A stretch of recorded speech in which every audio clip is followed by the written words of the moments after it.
actually started back in, I would say around in 2011 or 12.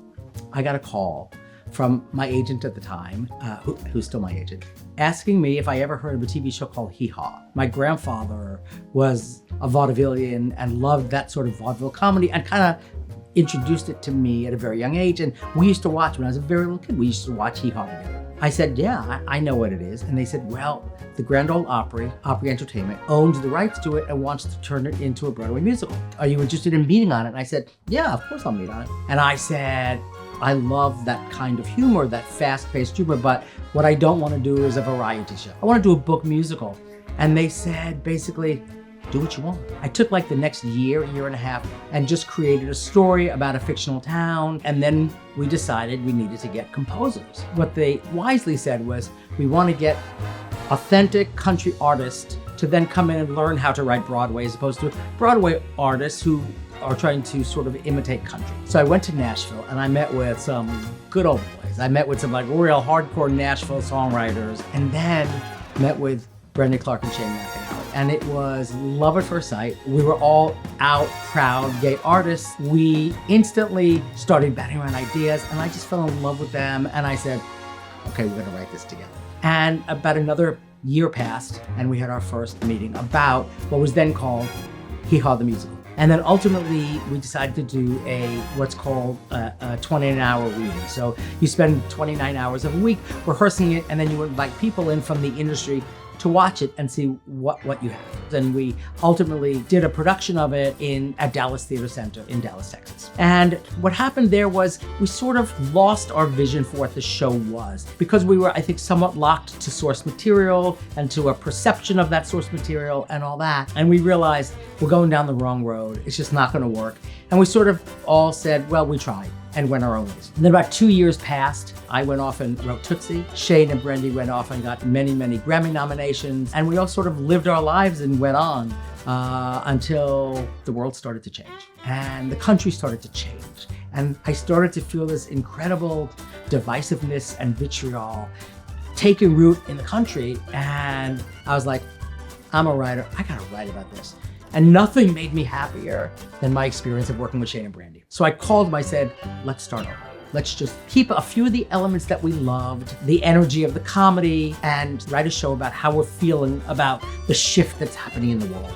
Shane's husband knew our producer, Mike Bosner's wife, and Shane was talking to her about it, and she went home to Mike, who had just had a massive success with Beautiful, and said, this guy's talking about this show. You love country music. I think you might like this. So Mike said, send me a script. So we sent Mike Bosner a script, and he said, I want to do this. And we said, are you sure you want to do this? It's an original musical with, not based on anything. And he said, I connect to the story and why you want to tell this right now. So then he brought on Jack O'Brien and Jason Howland and Sarah Ogleby, and we put this team together. And for the next 2 or 3 years, we worked on creating what would now become Shucked. And we did many versions of it. And then we had plans to go out of town to Washington, D.C. to preview the show pre-Broadway, and COVID happened. It's almost a blessing that we didn't do the show when we did, because it started to suddenly grow in a completely different direction.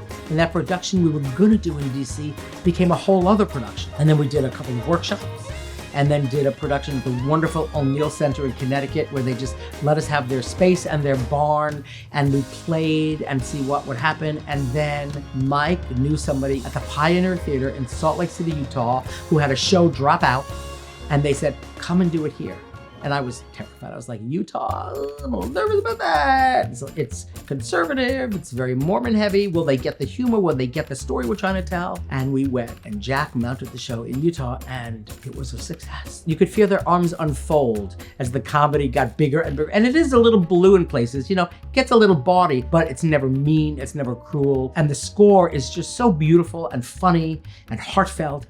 And people started to say, wow, there's a story here about community and family and what it means to open your heart to people who are different than you so that you can grow, which is sort of how I got the analogy for corn. We opened successfully in Salt Lake, and we were coming to Broadway, and we were like, okay, it's post-COVID.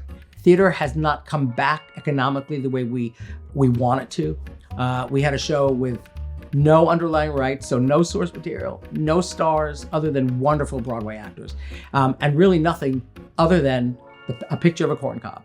And our producer, Mike Bosner, said, this is how we're going to market this show. Let's make a brand out of this. And so what he did is really wisely. He knew how to use social media, how to use advertising, how to use marketing to target an audience that would buy into the mystery of it. The corn musical, what's that about? And it quickly went from, what is that about, to, you got to see that.